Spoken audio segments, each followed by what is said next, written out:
On one of the coldest nights in Lahore, when the city was wrapped in layers of fog and silence, Arman Ahmed stepped out of his comfortable home with a simple intention: to donate a blanket. That evening, he had seen a news clip: another homeless man had frozen to death near the bus stand. The image of the lifeless figure haunted him. He couldn't sit by his heater and sip tea anymore. Guilt had crept into the corners of his well-insulated life. He grabbed 2 woolen blankets from the closet, ones he never used, and drove into the night. The streets were quiet. Most of the city had shut down early. Even the usual roadside vendors were gone. As he neared the Gulberg bus stand, he slowed the car. He remembered seeing a beggar huddled under a flyover a few days back.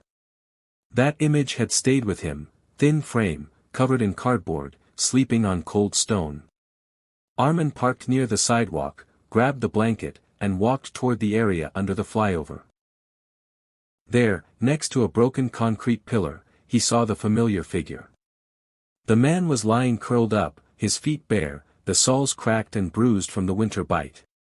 A thin, torn shawl covered his body, offering little defense against the wind that cut through the night like knives.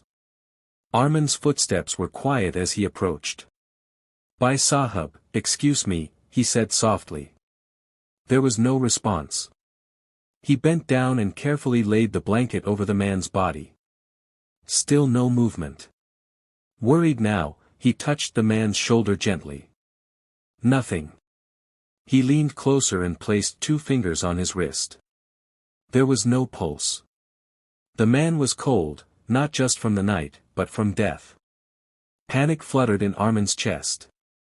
He stumbled back and quickly called the emergency number. Within minutes, an ambulance and police van arrived. A small crowd gathered. The officers pulled back the shawl to confirm the death. But what they discovered underneath made even the paramedics freeze. A small hand. Then another.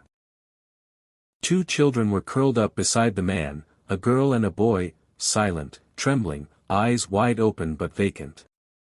Their bodies were pressed tightly against his, as if he had been their only source of warmth, even in death.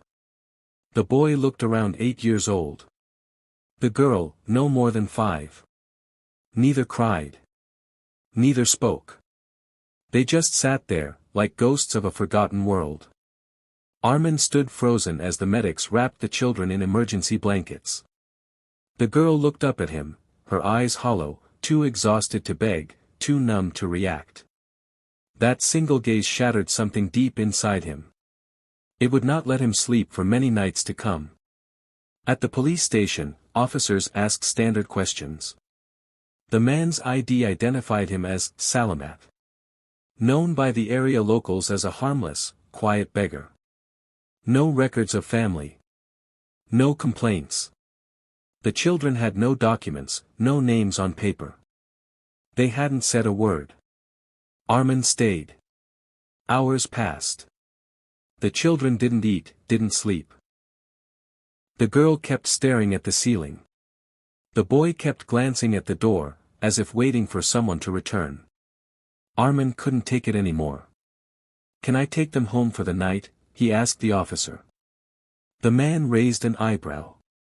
"Are you their relative?" "No," Arman replied. "But I can't leave them here." That night, for the first time in his life, Arman brought strangers into his home. His house help, Kala Feroza, gasped when she saw the children. "Baba, ye kahan aisi lue ho?" "I don't know," Arman whispered. "I found them beside a dead man." The children were bathed and changed. Warm soup was made. Toys were pulled from dusty storage boxes. The girl clung to a stuffed rabbit. The boy sat on the edge of the bed, eyes wide open. It was past 3 a.m. when the boy finally spoke. "He was our Nana," he whispered. Arman turned, surprised. "Our mother left us with him. Said she'd come back in 3 days. It's been many days." He began to cry. That night, Arman did not sleep.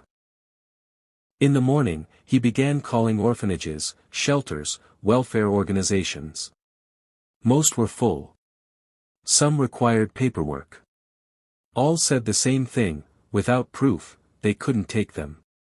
So, they stayed. Days passed. The girl, Meher, started smiling. The boy, Samir, remained guarded but polite. They never asked where their mother was. Armin, meanwhile, hired a private investigator. All he knew was the mother's name, Ruxana. No one knew where she had gone. Weeks turned into months. The children became part of his life. Armin found himself adjusting everything, meetings, routines, even his architecture projects, around them. He told himself he was just caring for them temporarily. But the truth was already growing roots.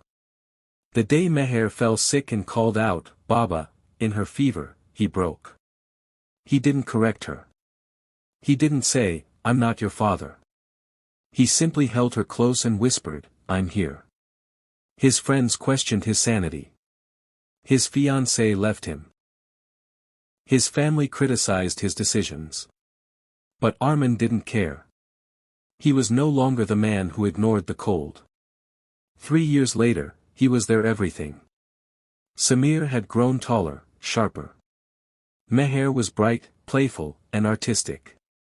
Armin had found purpose in parenting, a strange, sudden, accidental parenthood that gave his life meaning.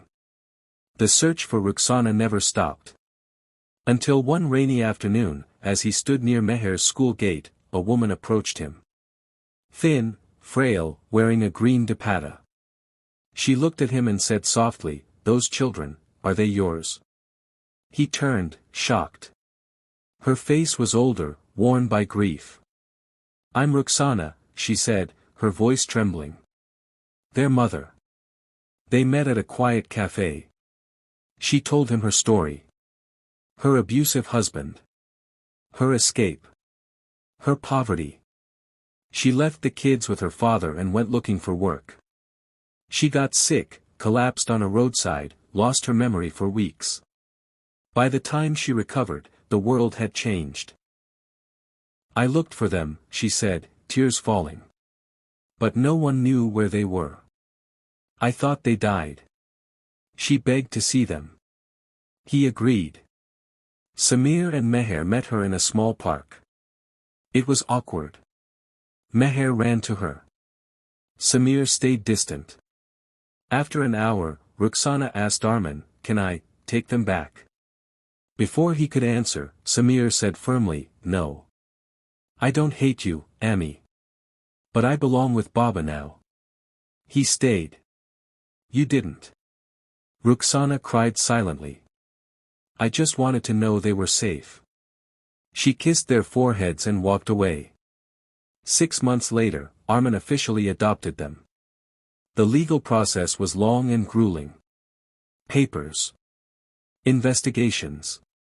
Background checks. Psychological assessments. But finally, it was done. They were his. The man who went to donate a blanket had gained a family. Years passed. Samir became a writer and social worker. Meher became an art therapist for trauma victims. They built a shelter in memory of Salamat, the man who died with his arms around 2 children. At the launch of the Salamat shelter, Samir gave a speech. "My name is Samir Ahmed. I am who I am because of 2 people. 1, my grandfather, who gave his life to keep us warm. And 2, a man who came to give us a blanket, and instead gave us a home." Armin sat in the audience, tears in his eyes, hand held tightly by Meher. He had gone to give a blanket on a cold night. But what he found there took away his sleep. And gave him a reason to wake up, every single day after.